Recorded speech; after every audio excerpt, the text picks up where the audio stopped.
My name is Harley and I'm in pain all the time. If you like what you see here, please like and subscribe. You can also drop me a comment, and if you want to follow me on social media, all of that's linked below. If you're not new here, thank you so much for coming back and continuing to watch my bullshit. Today we are doing a chronic illness tag, something that I didn't know existed, but was brought to my attention by Kaylin, so thank you so much for giving me this idea. Before we jump into today's video, I would like to thank our very first sponsor. Now, this sponsor has been with me for quite a while, and the impact that it's had on my life has been astronomical. I really couldn't imagine my life without this sponsor, and it's probably because I literally don't remember a life without it. Thank you so much to my fibromyalgia. I'm done, I'm sorry. Okay, now let's jump into this tag. First question, what am I diagnosed with? Well, when I was 6, I was diagnosed with asthma, but it only really affects me when I have pneumonia. Other than that, I have endometriosis and fibromyalgia. When were you diagnosed? With asthma, I was diagnosed when I was like 6. With endometriosis, it was somewhere between 15 and like 17 maybe. And with fibromyalgia, I was diagnosed at 20. Question 3. What do you tend to do over night time when you can't sleep? So I really enjoy watching TV shows like a bit excessively and like obsessively. So that keeps me up for quite a long time. I also find it the perfect time to start repotting everything in my garden and going through my plants. My body enjoys writhing in pain for some of that as well. And other than that, like I pretty much like edit. Like I edit most of my videos of a night time when I was asleep. Or I work on my pain journal because I don't know why I'm calling it a pain journal. My name's legitimately Pain Diaries. It's a pain diary. Number 4, what is the worst side effect that you've had from a medication? Well, it depends on what drug we're talking about, really. I don't know. Like duloxetine was kind of shit and I lost my brain, was trying to throw up every day. I think duloxetine was a lot worse because it was every single day, like long term, where tramadol I only took very rarely, but when I did take it, it was a fucking roller coaster of disaster. So with tramadol, I was just very like, I was just a mess, and I'd vomit all the time, and I would just sort of be sad and need cuddles, and then I was angry, and then I was like losing my fucking marbles. I think duloxetine maybe didn't have the worst side effects, but because it was, you know, every day for a while, it was just shit house. Other than that, like constipation sucks, but I like don't shit anyway, so that's fine. Have you ever been Question 5, have you ever been hospitalised? Yeah, like a lot. It's stupid amount. Number 6, have you ever had surgery? Yes, actually, I've had 3 surgeries. I don't think a colonoscopy or an endoscopy counts as a surgery, so I'm just gonna like exclude that. But I've had 2 laparoscopies and I had a C-section, but the C-section was because my baby was in distress and my labor was horrible. In relation to my chronic illness, I've had 2. Question 7, how has your condition affected your mental health? I don't feel like it's something that I can necessarily cover in like this kind of video. So if you're interested in hearing about mental health and fibromyalgia and chronic pain in general with my experience, I'm more than happy to do a video on it because I do definitely think it needs to be spoken about, and there's a lot of stigma around people with chronic illness. But yeah, my chronic illness has led me to be very depressed and in very dark places. Also has given me a lot of anxiety, and it's really hard to have any kind of remnants of a good mental health when you're in excessive pain every day. Hi. Mommy's filming a video. Give mommy a kiss. Number 8, what's the hardest thing to do when you're flaring? Fuck, pretty much everything. So when I have like different levels of flares. I feel like everyone does. Like you have something where you're like, okay, my body's in a flare up, but like I can do shit so long as I have medication on board or I take a nap or whatever. And then you also have those flare ups where like you really can't do anything. Like medication, you've taken painkillers, it doesn't fucking help. So I think when I'm in like my worst flare up, like I legitimately cannot leave the bed, I can't sleep, or I'm in and out of sleep because the drugs are affecting my brain more than it's taking the pain away. And it's just really hard to be a human being. It's really hard also being a mother. Like, obviously, if you're in chronic pain, you're in chronic pain, it's shit regardless. But I have a lot of guilt with the fact that I have a child who, when I'm having really bad flare-ups, I can't do much for. So I'm really grateful that I have Ty with me, and Ty will yell at me to stop trying to get out of bed, and we'll just be like, lay the fuck down. And he will take care of Olive when I'm having a really bad flare. Number 9, do you have worries for the future? Fuck yeah, I do. It's the one thing that I probably stress about most in the world, and it's not even for my future. Like, I have a little bit of it where I'm like, fuck, like, I'm gonna end up in a wheelchair and never be able to walk again. Like, how do I process that? Like, I've been out of home since I was like 17. Like, I've done everything for myself for the longest time. So, like, I really worry about how I'm gonna deal with it. But more than that, I just want to be able to have at least the time to raise my children and have them live their lives, so that way I don't have like a 10-year-old having to take care of me because I can't do shit. So I really worry about that a lot. Also, like, I would love some career aspects in my life. I used to work 2 jobs, and I'm a fucking brilliant worker, you know, not to toot my own fucking horn, but toot toot bitch, like, I'm good. I'm a really good worker. It's just that I'm not reliable anymore. And that kind of soul crushing to me. Number 10, what do you wish people knew about living with a chronic illness? Listen, I don't know. I think it's more about patience, and I don't know. I think people who don't understand, you're never gonna be able to understand. And so I think if you are someone who doesn't have chronic illness and you know someone who does, I wish that you just maybe have more patience in life. Like, they're not going to always reply back to you. They're going to probably cancel shit last second. And sometimes they're a moody bitch, or sometimes they can't think clearly. And that's not them being an asshole. Like, that's them struggling just to sort of get through the day. I think it would go a long way to have patience with that. But also just understand that, you know, when we have our good days, they mean the most, because the days that we can somewhat feel normal and we can go to the shop, so we can do this and that, like, they're the days that we long for when we're in the depths and the throes of our flares. So be there to enjoy them with us.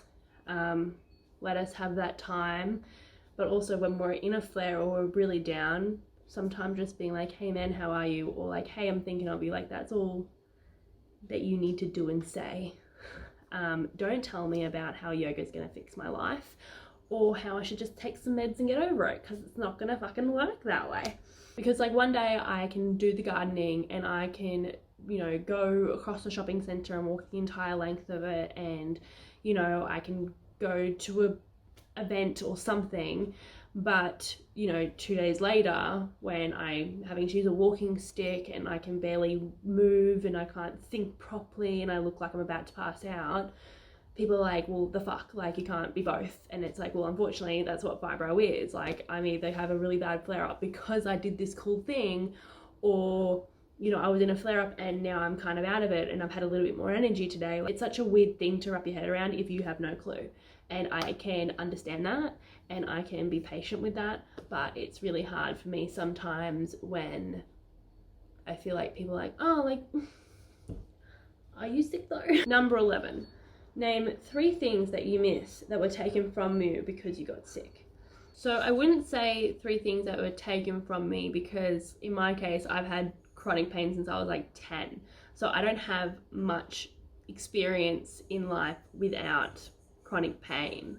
Like, I can't be like, oh, I miss going on hikes, or I miss, you know, going clubbing or whatever, because like if I've done those things, I've had really bad chronic pain with it as well, like, always. I wouldn't say taken from me, but I would say that I would have liked, like, the options to work really hard at a career that I love and know that I can be in there as long as possible.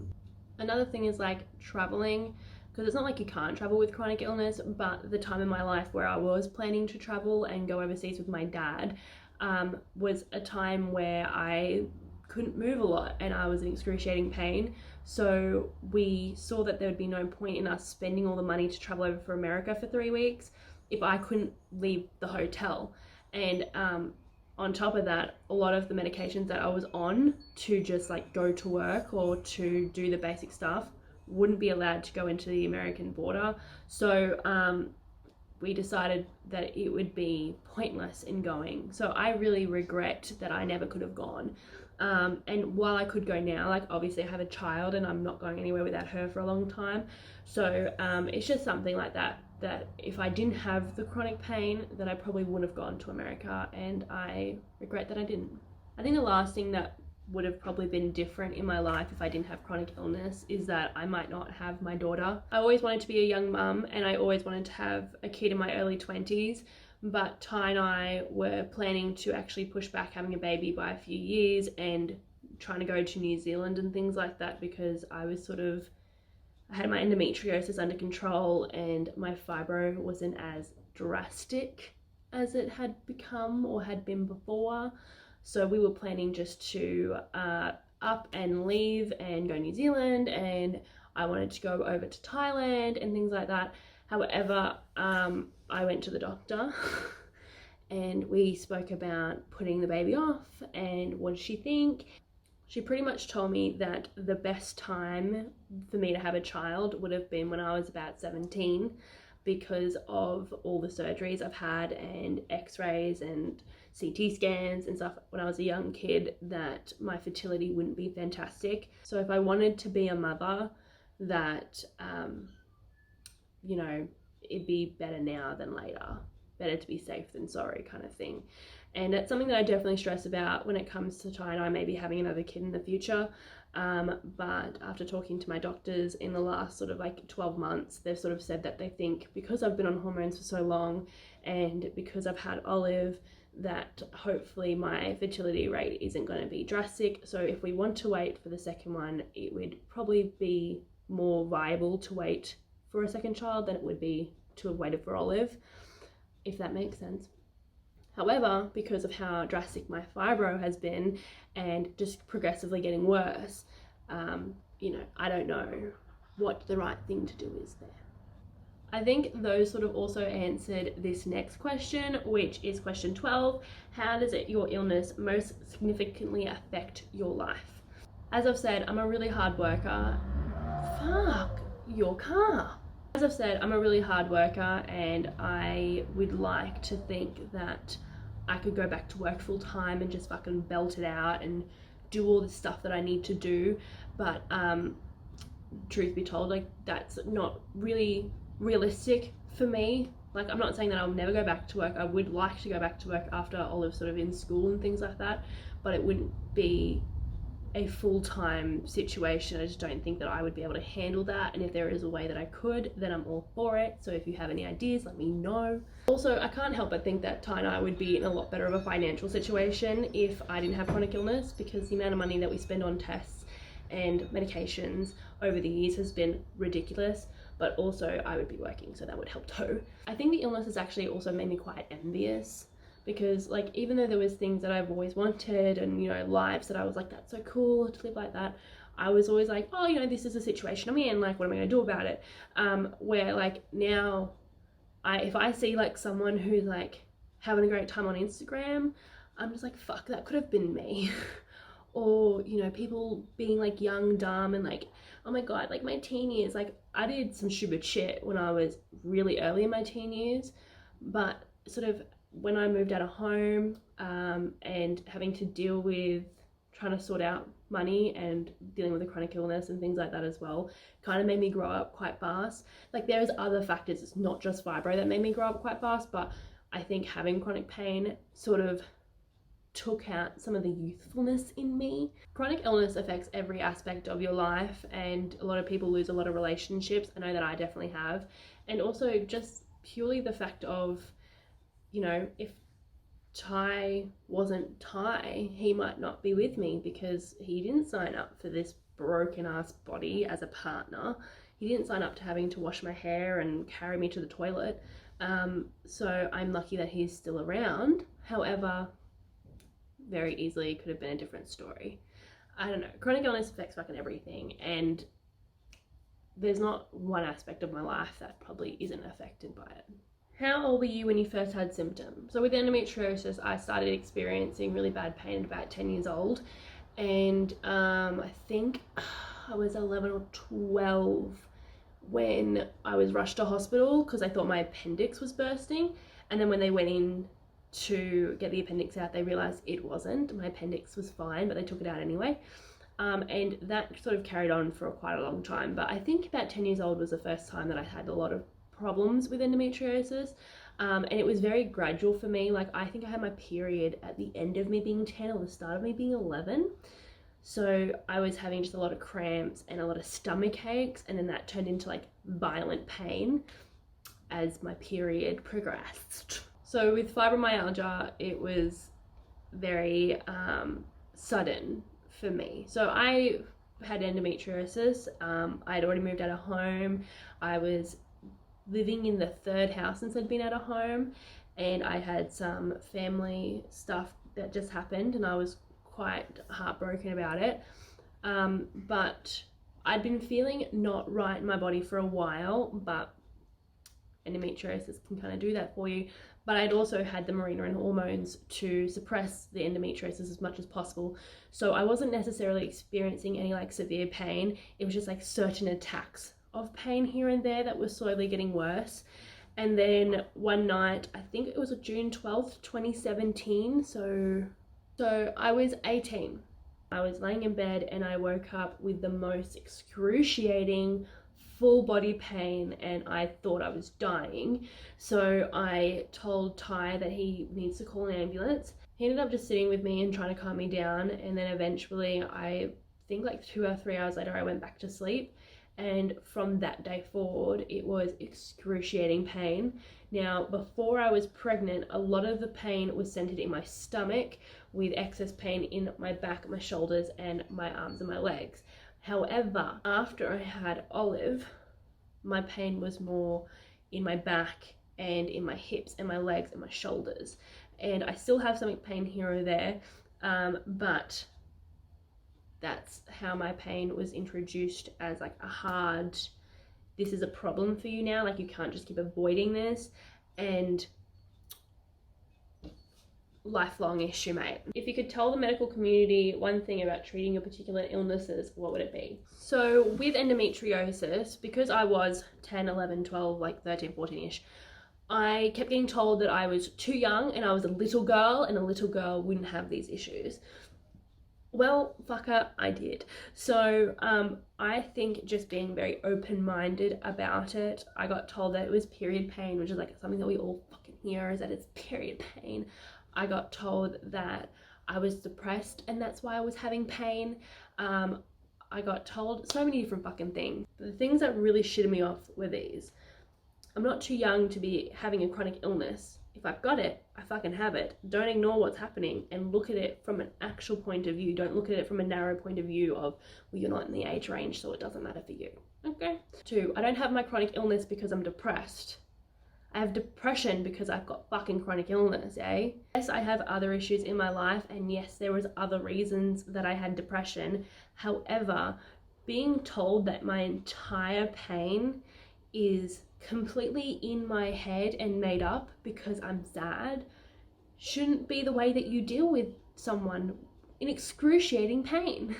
Obviously, I don't know medical shit, so I'm sure that there are some cases where that is a thing. However, you don't know me, you don't know anything about my medical history or my mental health, so instead of writing me off instantly, try and find out. The amount of times I've had run-in with doctors purely because I would say 10 things and then they'd be like, well, you're constipated, you could have IBS. And I'm like, cool, but what about my fucking back and shoulder pain, man? Like, no, you got IBS. Like, listen to what your patients are saying. And, you know, we know what's going on. We're in the fucking body. We have to deal with it. So try and understand that. And on that point, I don't feel like patients should be lectured or be made to feel less than, because these doctors have a one-size-fits-all kind of treatment and it doesn't work for you. I understand that this is the most effective treatment for most people. However, I'm not going to take your drugs if I can't be present and take care of my child. Like, I am sorry. Question 15, the last question on the list. How do you raise more awareness? I really don't. I don't fucking know. I personally put out the kind of content that I was searching for, trying to find out about fibromyalgia, because you get given the name and a very basic ass description or definition, and that's it. So for me, if I had seen how normal people live with fibromyalgia instead of just like an hour-long lecture with words I don't understand, that would have been so much more helpful. And when I did find those hidden gems in there, I sent it to people around me, so I'd be like, this is what I'm going to be dealing with, help me. So I think if you just post about it, talk about it, and just be honest and open about everything that's going on, I think it's the best that you can do.